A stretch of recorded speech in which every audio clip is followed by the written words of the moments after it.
Bonjour, bonsoir, Armel Vivien Seka.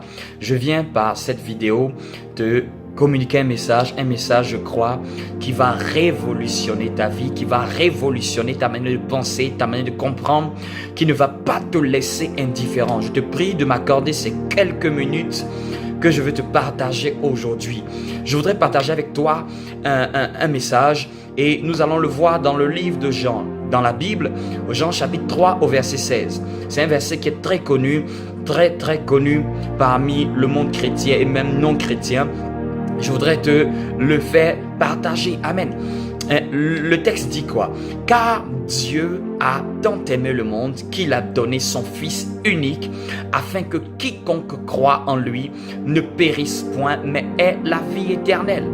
Je reprends. Car Dieu a tant aimé le monde qu'il a donné son Fils unique afin que quiconque croit en lui ne périsse point mais ait la vie éternelle. Je voudrais décortiquer ce verset en détail avec toi. Je vais prendre la première portion de ce verset qui dit « Car Dieu a tant aimé le monde ». Dans cette phrase, il y a Dieu, il y a le verbe aimer, il y a le mot monde, amen. Qui parle du monde, parle des habitants du monde, parle de ceux qui dominent, qui vivent dans ce monde. Il s'agit de toi et de moi, il s'agit de tous les habitants de la terre qui vivent. En parlant de monde, on parle de ce que Dieu a dépêché sur le monde, c'est-à-dire toi et moi. Et la Bible nous informe, car Dieu a tant aimé le monde, c'est-à-dire car Dieu a tant aimé toi et moi, car Dieu t'a tant aimé et m'a tant aimé.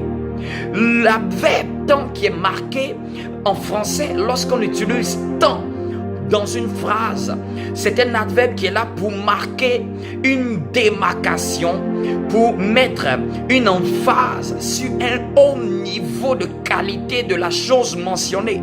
C'est-à-dire que si Dieu mentionne dans cette phrase, inspiré Jean, l'écrivain de cet évangile, pour dire « Car Dieu a tant aimé le monde », c'est pour nous montrer le degré élevé de l'amour de Dieu pour toi et pour moi, pour nous faire prendre conscience que cet amour-là est tellement grand, cet amour est tellement plus haut, cet amour est tellement plus large, cet amour est tellement plus profond.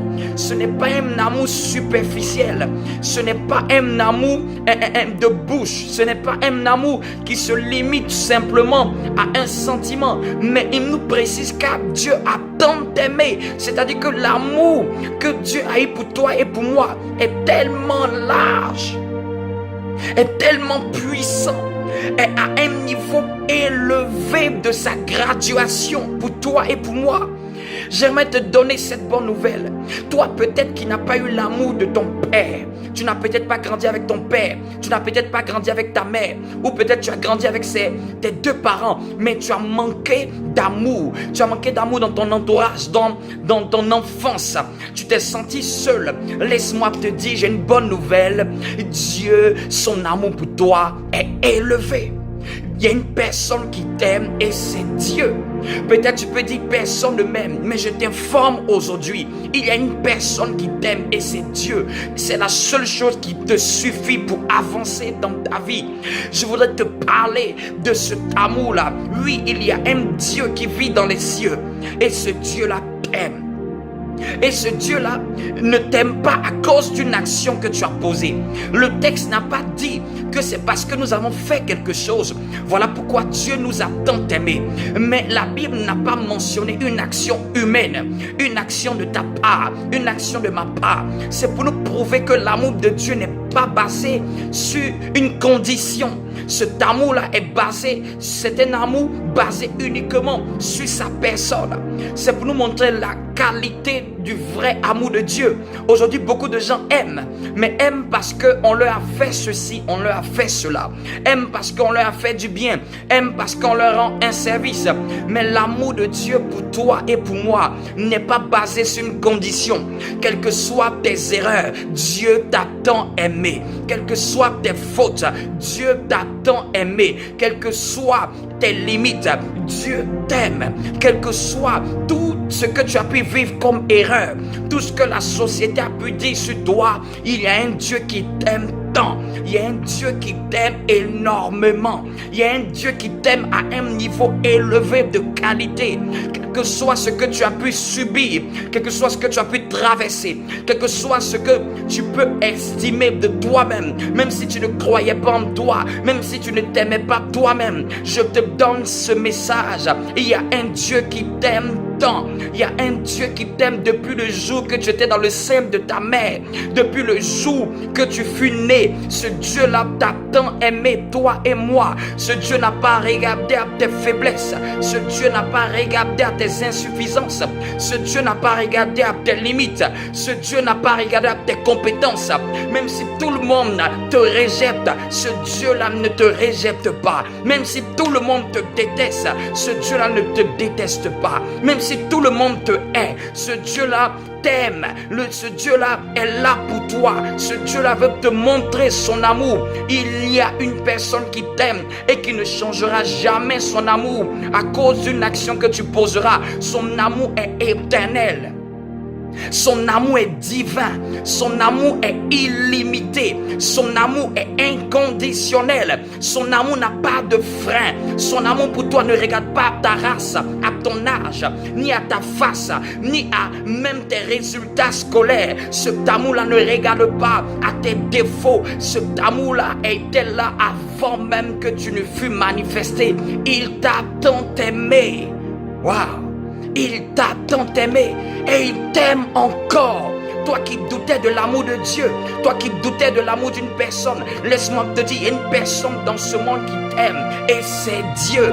Il y a une personne qui t'aime réellement. Il y a une personne qui t'aime vraiment. Il y a une personne qui t'aime sincèrement. Il y a une personne qui t'aime de manière honnête. Il y a une personne qui ne fera pas de favoritisme. Il y a une personne qui ne fera pas de coup bas. Il y a une personne qui ne va pas te trahir. Il y a une personne qui ne va pas te mettre à l'écart. Il y a une personne qui ne va pas te mettre en marge. Et c'est Dieu, cette personne t'aime malgré ton handicap, malgré tes fautes. Cette personne t'aime. Toi qui m'écoutes présentement, Dieu t'aime. Dieu t'aime. Et il t'aime tant. Waouh! Mais laissez-moi continuer ce verset. Laisse-moi encore continuer ce verset. Il y a beaucoup de gens qui aiment par la bouche. Mais le verset dit quoi?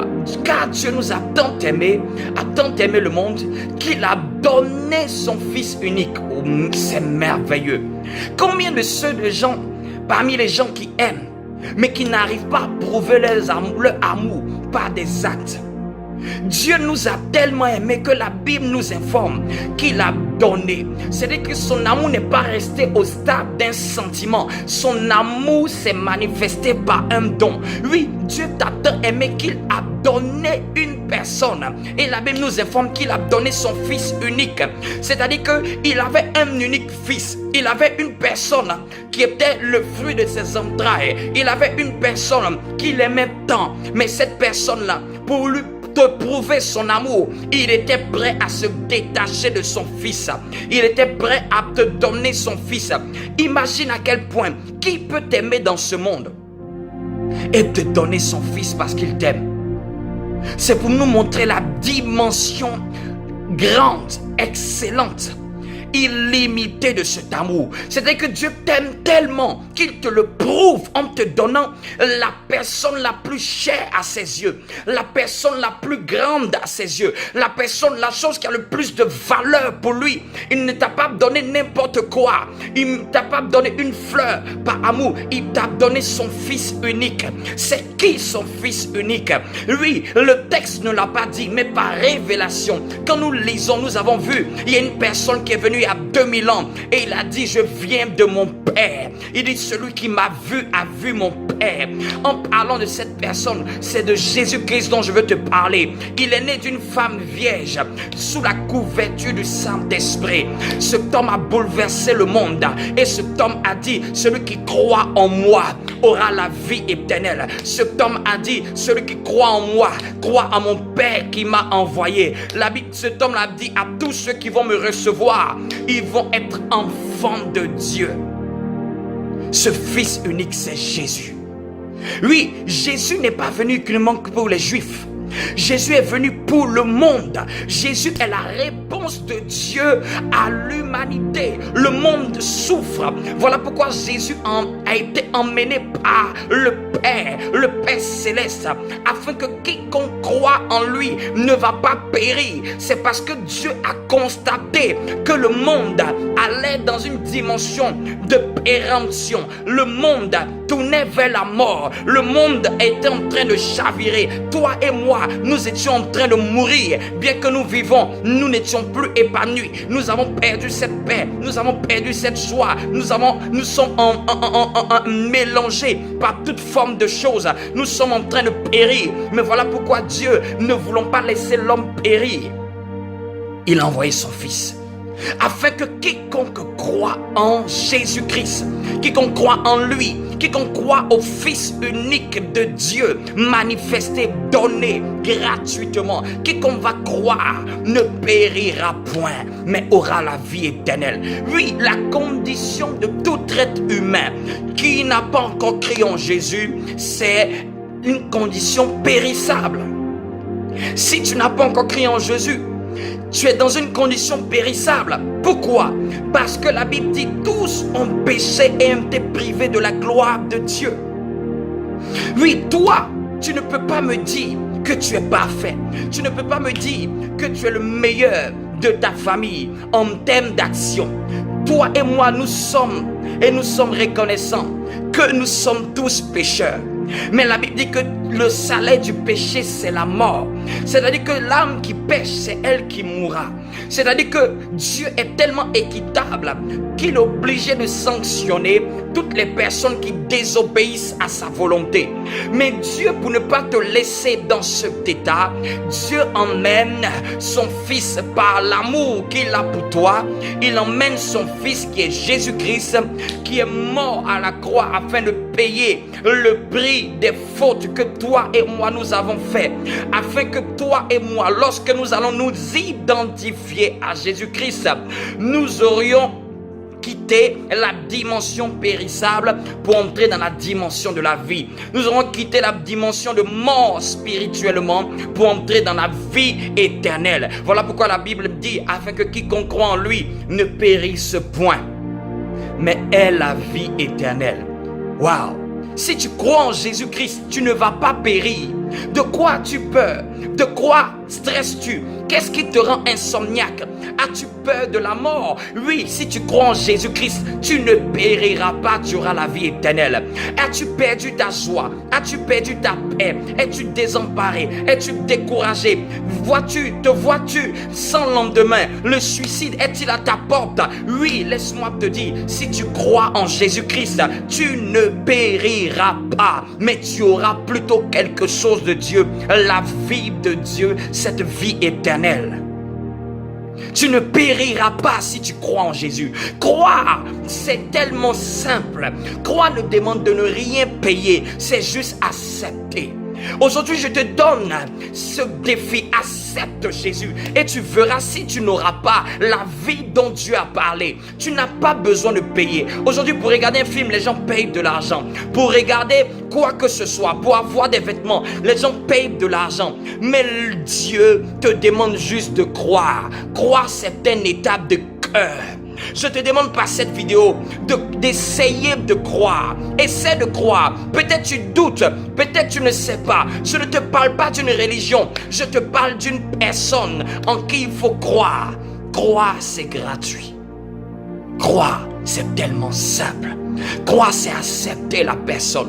Croire, c'est accepter le message de la personne. C'est s'identifier à la personne. Le Seigneur ne te demande de ne rien payer. Il te demande juste afin que quiconque croit. Quiconque, c'est toi et moi. Il n'y a pas de favoritisme. Il n'y a pas de frein pour une personne. Il n'y a pas de frein pour une race. Il n'y a pas de catégorie. C'est quiconque. Le blanc, le jaune, le noir. Quiconque croit. Quiconque croit. Oui. Il suffit de croire, tu auras la vie éternelle. Ceux qui croient en Jésus auront quelque chose. Ceux qui croient en Jésus vont quitter d'une dimension de péremption, périssable, vont entrer dans une dimension de vie, vont obtenir quelque chose. Je vais parler à quelqu'un qui va obtenir la vie éternelle. Bien-aimé, si tu veux obtenir la vie éternelle, engage-toi à croire en Jésus après cette vidéo. Je voudrais prier pour toi qui m'écoutes, toi qui m'as entendu pendant ces quelques minutes. Je te mets au défi, tu peux tester Jésus. Tu peux le tester en disant, je veux voir est-ce que j'aurai la vie éternelle. Je te mets au défi, crois en Jésus, tu auras la vie éternelle. Tu vas avoir la paix que tu n'avais pas. Il a dit, je vous laisse ma paix, je vous donne ma paix. La paix que je vous donne, c'est une paix qu'aucun homme ne peut vous donner. Oui, Jésus-Christ te donnera la paix qu'aucun médicament dans aucune pharmacie ne pourra te donner. Jésus-Christ te donnera la joie. Avec Jésus-Christ, le stress va disparaître parce que tu auras cette paix de Dieu, cette vie de Dieu. Toi qui veux croire en Jésus-Christ, fais cette prière avec moi. Toi qui veux croire et recevoir la vie éternelle, fais cette prière avec moi. Mets la main sur le cœur et dis-le de manière sincère et honnête. Seigneur Jésus, ta parole dit que si je crois en toi, j'aurai la vie éternelle. Seigneur, comme tu l'as dit, aujourd'hui, je décide de croire en toi, Jésus-Christ, Fils de Dieu, donné par amour de Dieu, afin que je ne périsse point, mais que je puisse avoir par-dessus tout la vie éternelle qui a été mentionnée dans Jean 3,16. Seigneur, je crois en toi. Je veux m'identifier en toi. Je veux marcher avec toi. Je veux vivre comme toi. Je veux croire en ton message et je veux changer ma vie à la sienne. Merci Seigneur, au nom de Jésus-Christ de Nazareth. Amen. À partir d'aujourd'hui, tu as la vie éternelle. Sois béni. Au nom de Jésus. Amen.